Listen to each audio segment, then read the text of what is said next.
The role-play simulation strategy is very similar to the case study strategy, in which a case is provided to the students and the students have to identify how they would respond. It takes it a step further though and generally assigns a role, and there needs to be some degree of interaction with other students for this to happen. Now, this can be done more easily in your synchronous Adobe Connect session, but there's good opportunity for it in your asynchronous discussion boards. It can be done with the class at large, or again, it can be done in the smaller feedback groups. Either way, it would be done the same.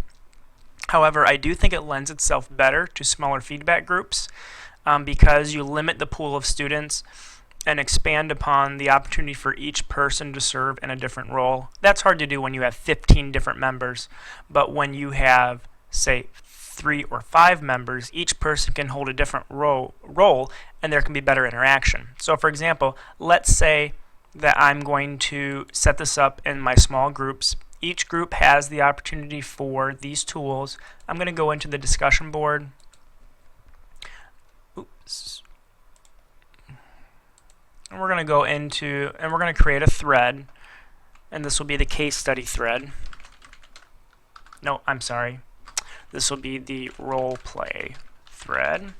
And then you can give the case or the scenario that they need to respond to, list of students and their roles. If this isn't already set up ahead of time, maybe one person's going to be the judge, prosecuting attorney, defense attorney, what have you. And then what's really neat about this is that the students can respond textually, or you have the opportunity to record from the webcam, and students can then record their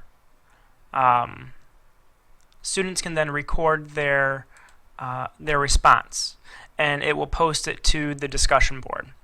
And there can actually be verbal interaction versus simply textual interaction. So that's one way that this could be done. Another way that it can be done is, of course, via Adobe Connect.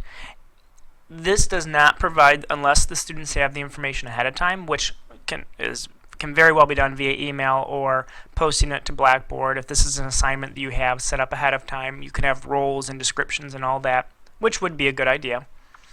But then again, utilizing the breakout sessions and assigning students roles within their smaller groups and having them discuss it. Now, via Adobe Connect, that makes it more difficult for you as the teacher to observe what is going on because you can't be in each breakout group at the same time.